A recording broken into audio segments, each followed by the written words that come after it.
Hi, you're stuck to the floor. Don't panic. It's not glue, it's gravity. The universe's invisible, clingy friend. It doesn't ask permission, it just grabs everything. You, me, that chair, your cat, and even the snacks you dropped last night. Gravity is basically the stalker of physics. Always pulling, never calling. You can't see it, can't smell it, can't block it with duct tape, and yet, without it, you'd be floating off into space like a lost balloon. Romantic until you suffocate. Here's the weird part. Gravity is everywhere. All the time. It's like Wi-Fi, except it actually works in tunnels. The sun, giant cosmic magnet. The Earth, a clingy bowling ball that won't let go. Even you have gravity, tiny but technically strong enough to pull the moon closer.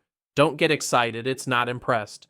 So why does gravity exist? Good question. Let's ask the guy who had an apple hit him in the head and somehow invented the math behind falling fruit.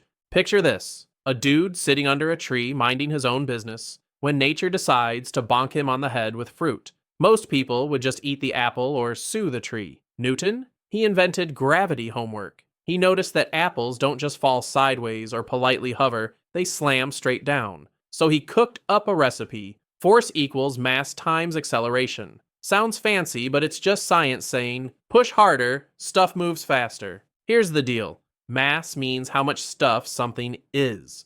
Acceleration is how quickly its speed changes. Force is the cosmic nudge making things do that.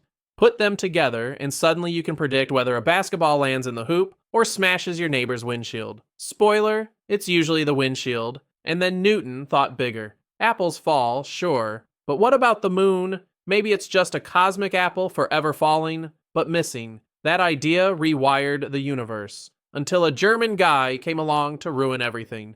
Enter Albert Einstein, professional hair model and part-time physics demolition crew. He looked at Newton's neat little formula and said, cute, but wrong. According to Einstein, gravity isn't a force at all. It's the fabric of spacetime itself bending, like a cosmic mattress sagging under a bowling ball. Planets aren't pulled by the sun. They're just rolling around the dip like kids stuck in a trampoline with an elephant. Here's the trippy part. You're not falling when you trip. You're just following the curve of space like a confused marble. Gravity is basically geometry with trust issues. It's why satellites stay up, why black holes exist, and why your back hurts. Okay, maybe not the last one, but still. So yeah, Einstein replaced Newton's invisible string with an invisible trampoline. Simple, right? Except not at all. And if gravity is just bent space-time, then technically you are bending reality right now. Congratulations, you're a tiny cosmic mattress stain. But speaking of you, surprise, you have gravity too. Yeah, you. Don't get cocky, it's microscopic. Technically, your body is pulling on everything around you right now. Your chair, your dog, that half-empty soda can. Even the Earth is being tugged toward you at this exact moment. Don't feel it? That's because Earth is 13 septillion times heavier than you. Translation, it wins every argument. Think of yourself as a cosmic fridge magnet. Cute, but useless at holding anything bigger than a Post-it. Meanwhile, the sun is the industrial strength magnet that yanks entire planets into endless orbital prison. The point is, mass equals pull. The bigger you are, the clingier you get. Which explains why black holes are the universe's stage 5 clingers.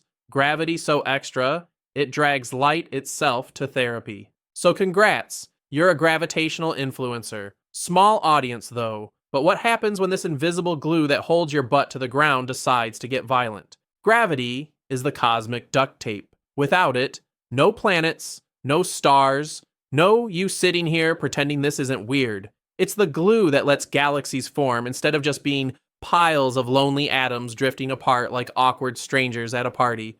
Pretty sweet, right? Until it isn't. Because the same gentle pull that keeps your coffee in the cup is also the monster behind black holes. Those are basically gravity overdosing, mass collapsing so hard it bends space into a cosmic death funnel. Step too close and you don't just fall in, you get stretched into spaghetti. Yes, spaghetti. Physics calls it spaghettification. Italians just call it dinner. So why does gravity exist? Because without it, the universe would be nothing but chaos soup. With it, we get stars, planets, burritos, and eventually you watching this video. Anyway, All this knowledge will cost you exactly 1 subscribe and a like, and maybe a comment tip if you're feeling gravitationally generous.